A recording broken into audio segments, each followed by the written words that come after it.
친히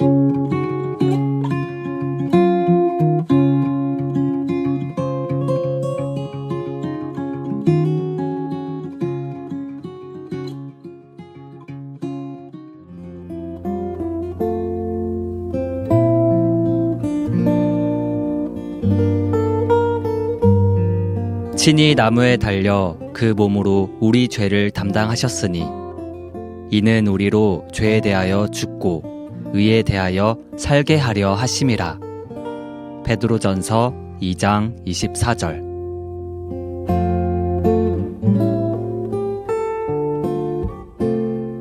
예수님이 죽으시기 전에는 하나님께서 우리를 구원하시든지 안 하시든지 자유다. 그러나 일단 예수님께서 죽으신 다음에는 하나님께는 자유가 없으시다.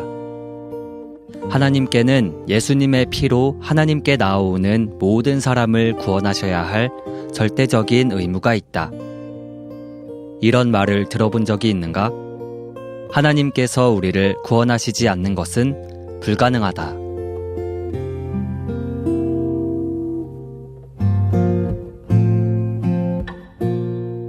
안녕하세요. 워치마니 도서산책의 임상원 형제입니다. 안녕하세요. 신은총 형제입니다. 네, 안녕하세요. 김창욱 형제입니다. 안녕하세요. 책을 사랑하는 조은일 형제입니다.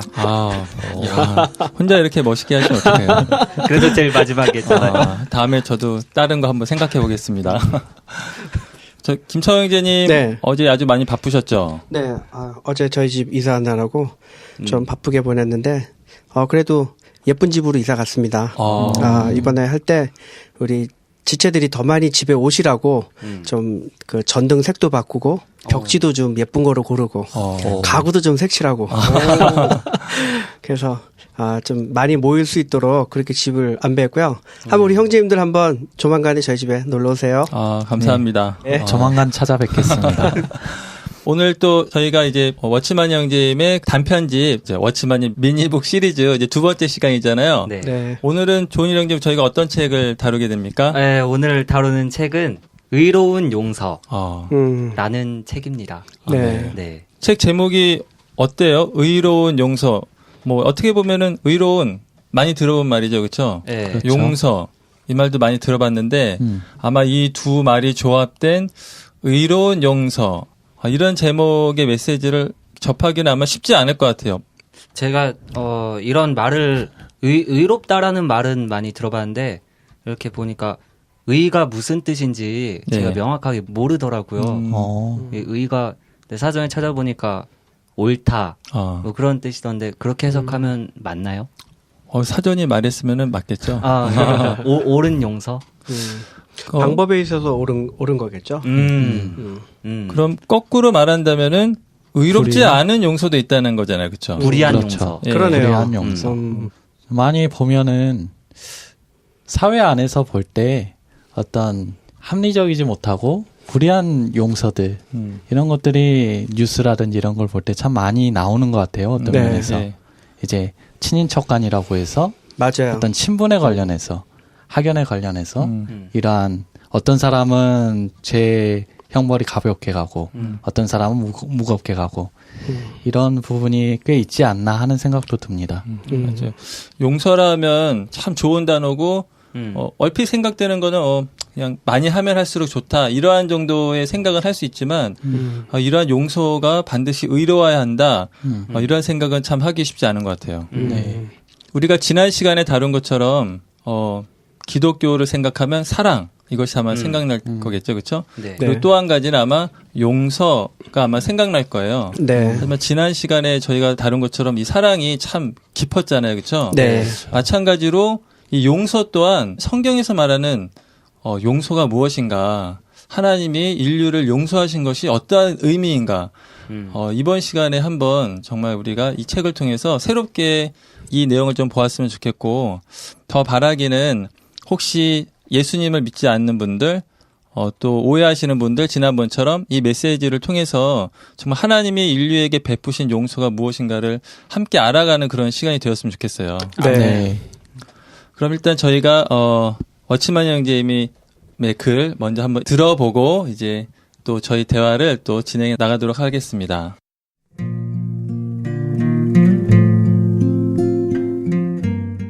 하나님은 어떻게 우리의 죄를 용서하시는가?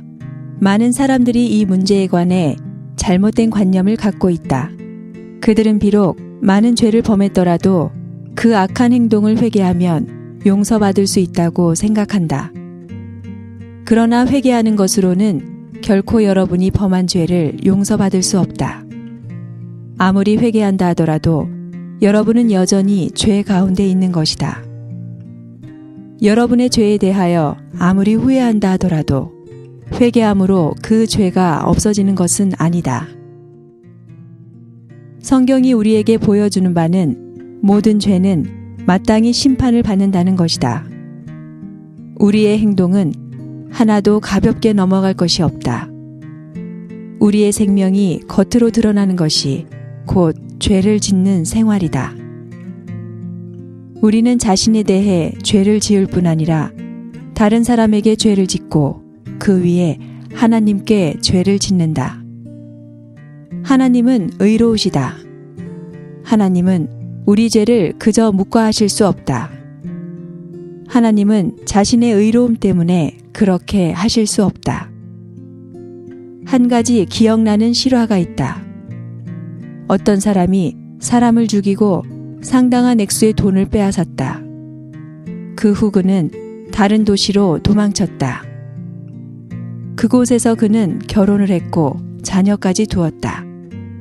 그곳에 있는 사람들은 그 사람의 과거에 대해 아는 바가 전혀 없었다. 어느 날 3명의 형사가 그를 찾으러 왔다. 그 형사들은 그 사람을 찾아 체포하려 했다. 그 사람은 자기 아내에게 이렇게 물었다. 당신과 함께 지낸 이 몇 해 동안 나는 좋은 남편이 아니었소? 그 아내는 그것을 시인했다. 그리고 그 사람은 자기 자녀들에게 이렇게 말했다. 너희들에게 난 좋은 아버지가 아니었니? 자녀들도 머리를 끄덕였다. 또한 그는 이웃 사람들에게 말했다. 이 몇 년 동안 내가 여러분의 재산을 침해하고 여러분에게 나쁜 일을 한 적이 있나요? 여러분은 내가 좋은 이웃이라고 생각하지 않으십니까? 그들은 모두 이구동성으로 좋은 사람이라고 말했다. 그러고 나서 그 사람은 세 형사들을 향해 자신을 변호하는 말을 했다. 보십시오. 나는 이 몇 년 동안 선한 사람이었습니다. 여기 있는 모든 사람들은 나의 결백함을 증명하는 증인들입니다. 여러분은 나를 놓아주어야 합니다. 3명의 형사들은 이렇게 대답했다. 당신은 모든 사람들 앞에서 의로울지 모르지만 법 앞에서는 의롭지 않습니다. 당신의 회개는 미래의 결백함을 보장할지 모르지만 그렇다고 해서 당신이 과거에 지은 죄를 없앨 수 없으며 또한 법의 심판을 면할 수 없습니다. 결국 그는 법정에서 재판을 받아야 했다.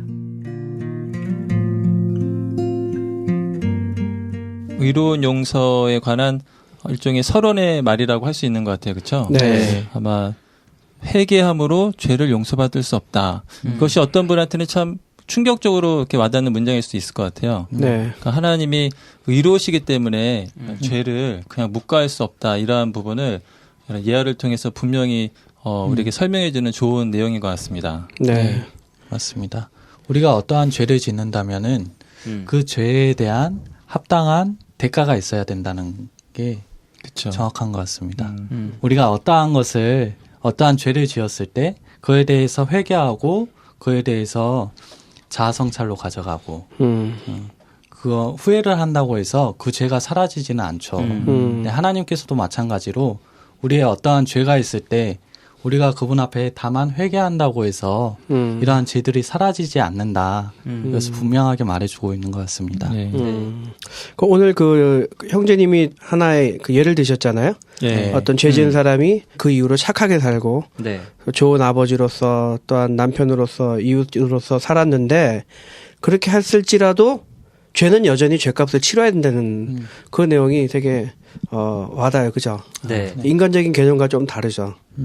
네, 맞습니다. 여기 예화에 나오는 이 한 남자분은 현재 자기의 옳은 행실로 인해서 과거의 죄를 덮으려고 하는 행동을 하고 있죠. 네. 근데 현재의 나의 어떠한 모습으로 과거의 죄를 덮을 수 있는 거는 아니죠. 그렇기 때문에 과거의 죄 또한 합당한 대가를 치러야 되는 게 합당한 것이라는 이야기인 것 같습니다. 아멘.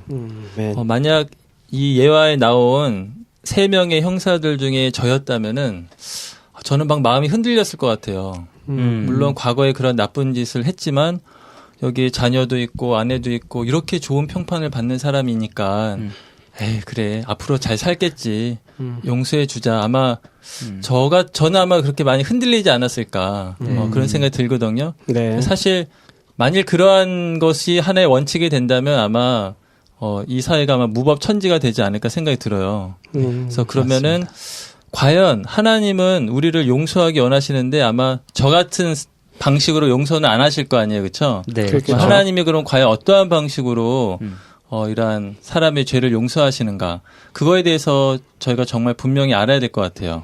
네. 그래서 한번 그 다음 단락에 어치만 형제님의 글을 또 한번 들어보고 좀 하나님의 구원하는 또 용서하시는 그러한 방식을 저희가 한번 들어보도록 하겠습니다. 아멘. 하나님은 어떻게 우리의 죄를 사하셨는가?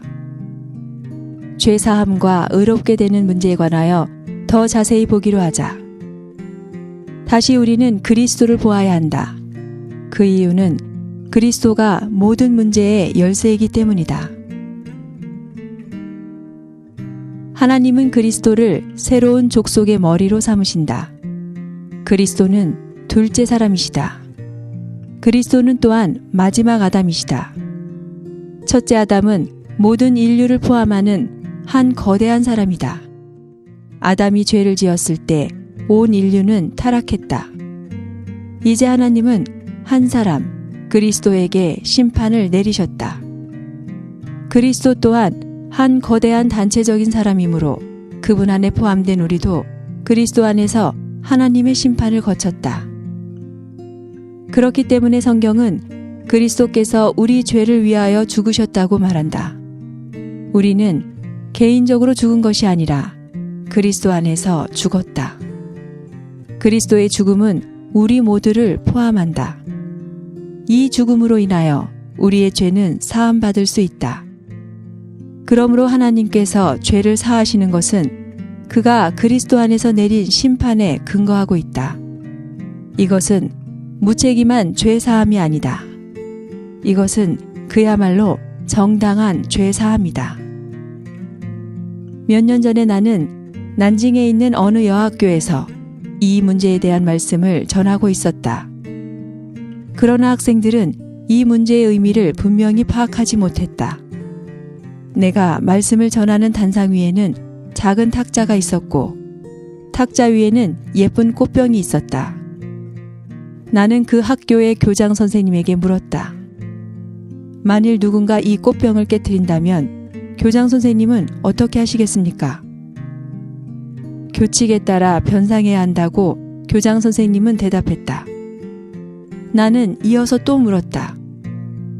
만일 교장 선생님이 가장 사랑하는 학생이 깨트렸다면 어떻게 하시겠습니까?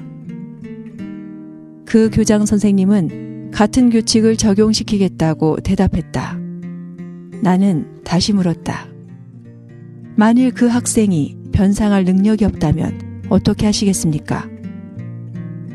그 교장 선생님은 규칙대로 할 수밖에 없다고 되풀이해 말했다.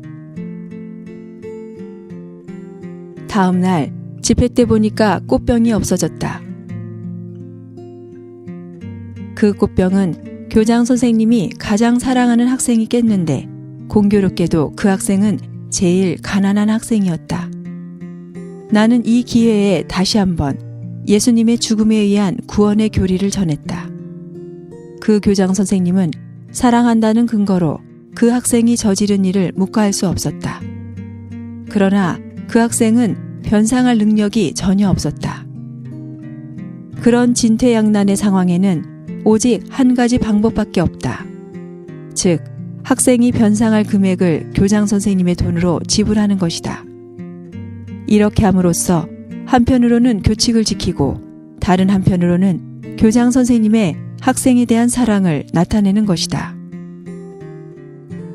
그리스도는 이 땅에 오셔서 우리 죄에 대한 심판을 담당하시고 우리의 죄 사함을 위하여 모든 죄의 형벌을 받으셨다. 그리스도의 오심은 바로 하나님 자신의 오심이다. 하나님은 우리 대신 대가를 지불하시기 위해 오셨다. 그렇게 함으로써 하나님은 자신을 불의에 빠뜨리지 않으시고 그분의 정당성과 의로우심을 증명하신 것이다. 워치만 형제님의 글을 보면 참 이렇게 적절한 예화가 참 많이 나오는 것 같아요. 네. 첫 번째는 형사 이야기, 여기 두 번째는 꽃병을 깨트린 학생의 이야기와 또 교장 선생님 이 관계를 통해서 정말 어떻게 주님이 우리에게 용서를 베푸실 수 있는가 그러한 것이 아주 간략하게 핵심적으로 잘 제시가 되어 있는 것 같아요. 네. 맞습니다. 그 예화를 잘 보면 저는 와닿았던 게 뭐냐면 변상할 능력이 없다는 거예요. 학생이 변상할 능력이 없는 거잖아요. 다시 말해서 사람은 죄를 처리할 수 있는 능력이 없다는 거죠. 아멘. 저는 이 부분이 되게 와닿습니다. 아멘. 아멘. 그 부분을 생각하지 않았었는데 형제님이 그 부분을 짚어주니까 너무 와닿는 것 같습니다. 맞습니다. 우리의 죄를 우리가 해결할 수 있는 길이 없죠. 그렇기 때문에 여기에서는 교장 선생님의 돈으로 이러한 문제를 네. 꽃병을 변상하는 문제가 있듯이 네. 우리를 대신해서 하나님이 우리의 죄를 해결하시 어떠한 것을 해주시지 않을까요? 네. 아멘. 이런 말 있잖아요. 우리가 죄를 져서 죄인이 아니고 죄인이기 때문에 죄를 진다. 전에 제가 어떤 분한테 그 얘기 들었어요. 눈사람이 뭘로 만들어졌냐? 뭐로 만들어졌어요? 눈이요. 눈이잖아요. 그죠? 네. 그 속을 파도 눈이고 겉도 눈이고. 죄인도 속을 파도 죄고 겉도 죄래요. 그러니까 나온 건 죄밖에 없는 거지. 근데 어떻게 우리가 이 변상을 할 수 있겠습니까? 네, 저도 이 예를 먼저 읽어봤을 때는 그냥 그저 그랬거든요. 근데 형제님이 이렇게 풀이를 해주니까 그 가장 사랑하는 가난한 학생이 우리네요. 네, 하나님은 우리를 그래요. 사랑하시지만 우리는 이걸 해결할 방법이 없고. 네. 근데 그런 미디어 같은 거에 보면은 그런 게 많잖아요. 예전에 어떤 잘못을 해가지고 평생을 뉘우치면서 살아가는 그런 게 많아가지고 또 우리도 을에 그런 생각을 가지곤 하잖아요. 그런데 아까 처음에 얘기했던 회개의 얘기 때문인지 그게 딱 분리가 되니까 네. 그럴 필요가 없구나. 네. 그런 생각이 이렇게 팍 드네요. 네. 이 변상의 문제를 볼 때 물론 여기에서는 교장 선생님이 그렇게 하셨잖아요. 그렇죠? 네. 사실 사람의 죄를 해결하는 데 있어서는 가장 중심되는 부분이 무엇이라고 생각을 하세요? 조은일 형제님? 저는 책에서 봤습니다. 그렇습니까? 네. 그리스도가 모든 문제의 열쇠이기 때문이다. 맞아요. 저는 이 내용을 보면서 죄사함의 문제와 그리스도가 굉장히 밀접하게 관련돼 있다는 부분을 또 다시 한번 새롭게 봤어요. 그러니까 먼저는 그리스도가 어떤 분이신가를 보는 게 굉장히 중요하더라고요. 네. 이것이 하나의 큰 복음인데요. 대부분의 사람들은 4대 성인 중에 한 명이 2000년 전에 십자가에서 죽었다 이렇게 생각을 하잖아요. 네. 네. 하지만 사실 이 그리스도께서 다만 한 사람으로서 십자가에서 죽으신 것이 아니라 그분이 마치 여기 책에 나온 것처럼 하나님이 볼 때 아담은 모든 인류를 포함하였잖아요. 네. 마찬가지로 십자가에서 그리스도께서 죽으실 때는 그분 홀로 죽으신 것이 아니라 우리 모두를 포함해서 우리의 죄들을 짊어지고 하나님의 모든 심판을 죄의 값을 다 이렇게 그분이 다 이제 감당하셨다는 것이죠. 그래서 사실 이 그리스도를 보느냐, 사실 보지 못하느냐, 여기에서 우리가 죄사함을 받느냐, 받지 못하느냐가 결정되는 것 같습니다. 맞습니다. 성경에 보면 죄의 삭은 사망이라는 말씀이 있잖아요. 들어보셨죠? 예. 네. 그건 뭐냐면 죄에 대해서 반드시 죽음으로 갚아야 된다는 뜻이거든요. 근데 사람이 우리가 죄 한 개 지으면 내 목숨 한 개로 딱 처리하면 되는데 2개 지면 어떻게 돼요? 처리 근데 사실 우리가 처리 불가능이고 죄 안 짓는 데는 무능하지만 죄 짓는 데는 아주 능력 있지 않습니까? 네. 이 많은 죄를 우리는 처리할 수 없잖아요. 그렇죠. 그러니까 형제님 말씀하신 것처럼 그리스도께서 우리를 대신해서 우리의 모든 죄를 지고 십자가에 죽으셨다는 사실이 얼마나 진짜 고마운 일인지 모릅니다. 아멘. 이 책의 이러한 문장이 참 이렇게 간략하지만 핵심을 찌르는 것 같아요. 네. 네. 그리스도의 오심은 바로 하나님 자신의 오심이다. 또 좋으네요. 하나님은 우리 대신 대가를 지불하기 위해 오셨다. 참 이러한 사실을 본다면 정말 우리가 이 주님이 얼마나 우리를 사랑하시는가 그런 것을 한번 다시 한번 느낄 수 있는 정말 뭐랄까요? 우리 마음을 참 만지는 짧은 문장이라고 생각이 듭니다. 네. 아멘. 따라서 하나님께서 우리의 죄를 용서하시는 것은 분명한 근거가 있다는 거죠. 네. 그냥 사랑이 근거가 아니라는 거예요. 네. 또는 정에 이끌려서 용서하는 것도 아니라는 거죠. 심지어 우리가 조금 행동이 나아지는 것 같아서 용서하시는 것이 아니라 하나님께서 우리의 죄를 용서하시는 것은 그리스도 안에서 하나님께서 내리신 그 심판에 근거한다는 거예요. 그러니까 여기 나온 것처럼 무책임한 죄사함이 아니라 정당한 죄사함이라는 거죠. 아멘. 이런 죄의 값을 그리스도께서 이미 다 갚으셨기 때문에 하나님이 우리에게 또다시 죄의 값을 요구하신다면 하나님이 불의하시기 때문에 반드시 우리의 죄를 용서해 준다는 이러한 정말 이렇게 너무나도 중요한 말씀인 것 같아요. 네. 그래서 이 내용에 아멘. 대해서 우리 세 번째 발췌문을 한번 들어보면서 네. 그거에 대해서 한번 다시 한번 우리가 또 누리는 시간을 갖도록 하겠습니다. 네. 네. 아들의 죽음으로 하나님은 우리를 구원하시지 않을 수 없다. 예수님이 죽으시기 전에는 하나님께서 우리를 구원하시든지 안 하시든지 자유다. 그러나 일단 예수님께서 죽으신 다음에는 하나님께는 자유가 없으시다. 하나님께는 예수님의 피로 하나님께 나아오는 모든 사람을 구원하셔야 할 절대적인 의무가 있다. 이런 말을 들어본 적이 있는가? 하나님께서 우리를 구원하시지 않는 것은 불가능하다. 이것이 하나님의 의로우심을 따라 이루어지는 구원이다. 만일 하나님께서 그리스도의 죽음 이전에 우리 죄를 용서하셨다면 그분은 법을 어기게 되신다. 이제 하나님은 자기 아들을 십자가에 못 박히게 했다. 죄에 대한 심판이 내려졌다. 죄의 문제는 해결되었다. 이제 하나님은 예수님의 피로 자기에게 오는 사람을 거절할 수 없으시다. 만일 용서하시지 않는다면 하나님은 자신을 불법을 행하는 이로 만드시는 것이다. 구원은 여러분이 기도를 오래 하는가 안 하는가에 달린 것이 아니다. 문제는 구속의 역사가 이미 이루어졌다는 사실에 있다. 비록 하나님께서 나를 구원하시고 싶지 않다 하실지라도 이제 와서 마음을 바꾸시기에는 때가 너무 늦었다.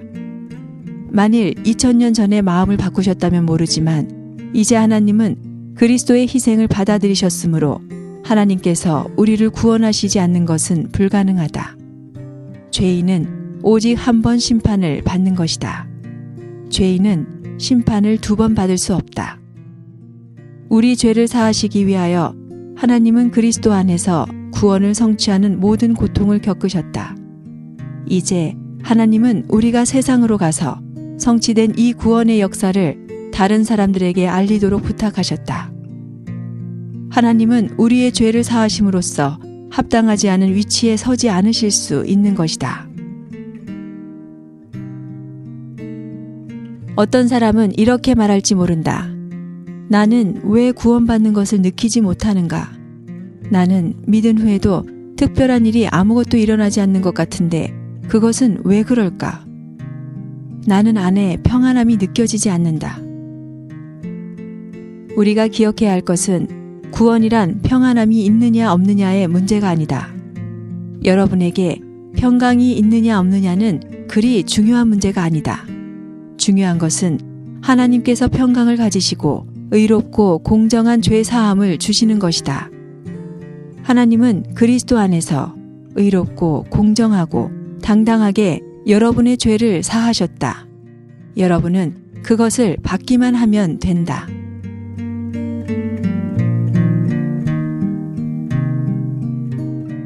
이 마지막 문장을 읽을 때 이게 남 얘기 같지가 않은 게 제가 이것 때문에 고민을 했었어요. 그런 어떤 구원의 느낌이 없어가지고 네. 이분 저분한테 막 물으러 다니고 근데 어떤 설명들을 막 들었음에도 엄청 통쾌하거나 시원하진 않더라고요. 네. 근데 이 책에서는 그것이 이렇게 문제는 아니라고 얘기를 하고 있네요. 예수님의 피를 적용할 때 또 구원을 적용할 때 네. 많은 경우 우리가 우리 자신을 많이 보게 되잖아요. 그렇죠? 네. 근데 사실은 여기 나온 것처럼 여러분에게 평강이 있느냐 없느냐는 그리 중요한 문제가 아니다.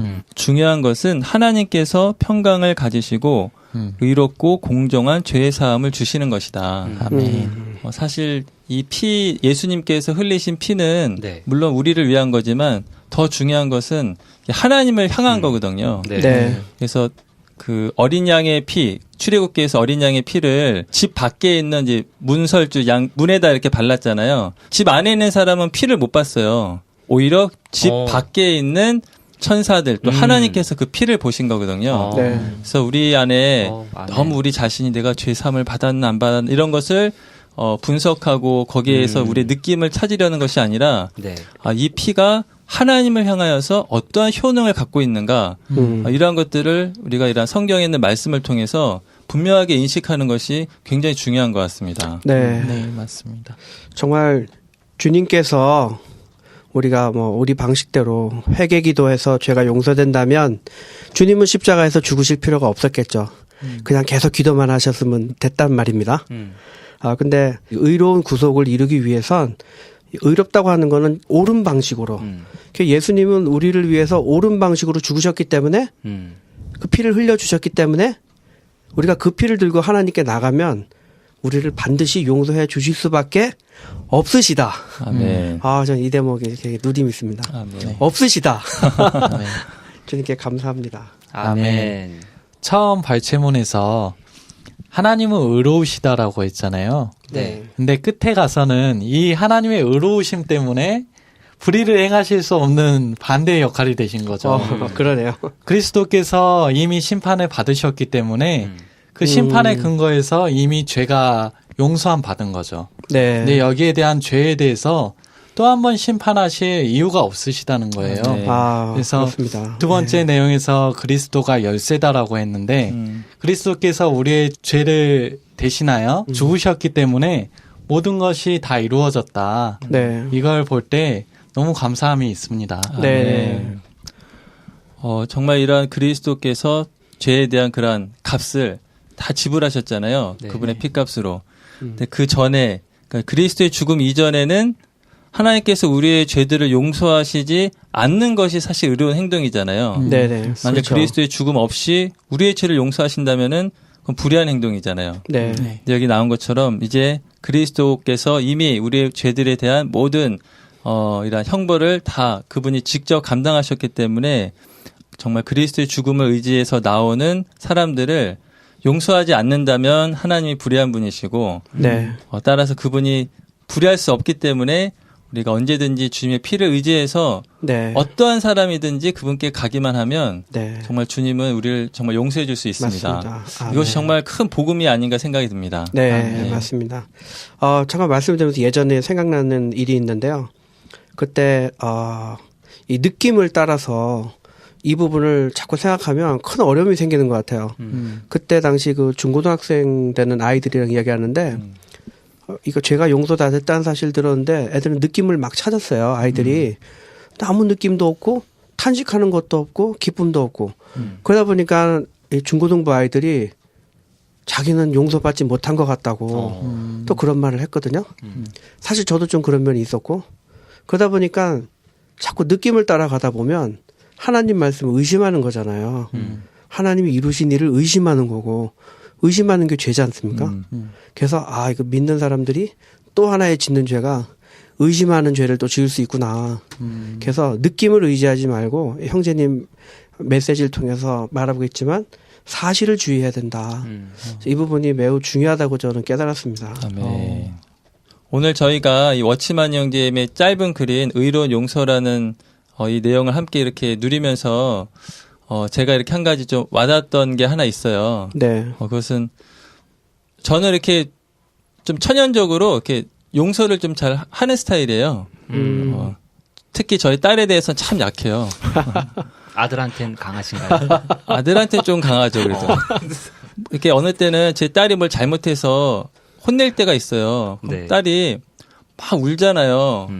그럼 막 마음이 약해져갖고 괜찮아 막 이렇게 말하고 싶을 때가 있어요. 그럼 옆에서 저희 자매가 막 눈치를 주죠.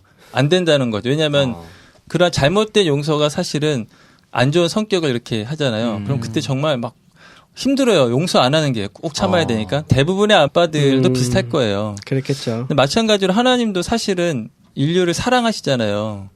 물론 그분이 용서하시는 것이 사랑에 따르면 그렇게 어려운 일은 아니지만 동시에 그분은 의로우신 하나님이시기 때문에 그 누구도 정말 지불할 수 없는 그런 죄에 대한 값을 그분이 직접 사람이 네. 되어 오셔서 저희가 잘 아는 것처럼 보라 세상 죄를 지고 가는 하나님의 어린 양이다. 네. 그분이 어린 양으로서 저의 죄를 모든 인류의 죄를 홀로 짊어지시고 십자가에 가셔서 응당 우리가 지불해야 될 그 죄의 값을 그분이 다 지불하셨구나. 그래서 네. 하나님은 너무나도 기쁘고 행복하게 이 그리스도 안에서 이 그리스도 의지하는 사람들을 용서할 수 있다는 거죠.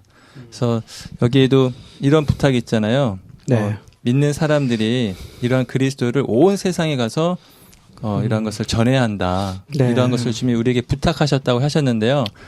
혹시 믿는 분이라면은 정말 이러한 주님의 부탁을 새롭게 한번 더 위임을 받는 시간이 되었으면 좋겠고, 혹시라도 이러한 주님을 모르는 분이시라면 정말 이러한 주님을 꼭 영접할 수 있기를 정말 바랍니다. 네. 이 죄들을 용서받는 것에 대해서 여기에서 말씀하셨던 것 중에 우리의 느낌이 중요하지 않다. 이 부분이 참 와닿더라고요. 많은 경우에 내 느낌의 평강을 찾게 되고, 김창호 형제님께서도 얘기하셨지만은 이루어진 사실에 근거하는 것이 아니라 내 느낌을 쫓다 보면은 내가 어떤 때는 기분이 다운되어 있고 안 좋을 때는 꼭 구원받지 않은 사람처럼 느껴질 때도 있고 네. 내 영적인 상태가 좋을 때는 구원받은 사람처럼 느껴지고, 이렇게 내 느낌은 신뢰할 수 없다라는 거죠. 네. 그렇기 때문에 그리스도께서 이루신 이 역사의 사실에 근거하여 하나님께서 우리의 죄들을 용서하셨다는 것에서 우리의 관점이 분명해야 된다는 것에 참 느낌이 있습니다. 아멘. 네. 저는 조금 더 이 이야기를 통해서 주님한테 담대하게 나아갈 수 있을 것 같다는 느낌이 들어요. 네. 왜냐면 어떤 때는 그런 죄책감 같은 거에 사로잡혀가지고 종일도 아니죠. 막 오래간 다운될 때가 있거든요. 항상 실패한 거는 또 실패하더라고요. 이게 잘 안 돼가지고 그것 때문에 너무 막 자책하고 또 뭐 죄책감 들고 하는데, 근데 이거에서 뭔가 조금 더 자유로워질 것 같아요. 아멘. 네. 조은일 형제님 교통 들을 때 짧은 성경 구절이 생각나네요. 예수님의 피를 의지해서 담대하게 지성소로 나아가라고 했잖아요. 네. 주님이 우리를 의롭게 용서하시기 때문에 네. 우리도 정말 이렇게 자신을 자책하지 않고 주님을 힘입어서 용서함을 받고 정말 주님께 더 나아가기를 바라요. 네. 네. 오늘 짧은 시간이었지만 또 형제님들과 함께 또 이런 워치만이 도산책을 통해서 워치만 이 형제님의 글을 이렇게 함께 누렸는데요. 청취자분들도 부족하지만 이 시간에 많이 누리셨기를 정말 바랍니다. 네. 네. 또 이제 저희에게 또 뭐 새로운 또 한 주가 있잖아요. 그렇죠? 네. 다음 네. 주에 또 우리가 만나기 전까지 또 열심히 우리 또 이 말씀을 더 많이 누리고 다음 주에 또 모여서 또 풍성한 교제를 나눴으면 좋겠어요. 네. 아멘. 그럼 저희 여기에서 이제 마치고 청취자분들 또 다음 주에 저희 찾아뵙도록 하겠습니다. 네. 안녕히 계세요. 안녕히 계세요.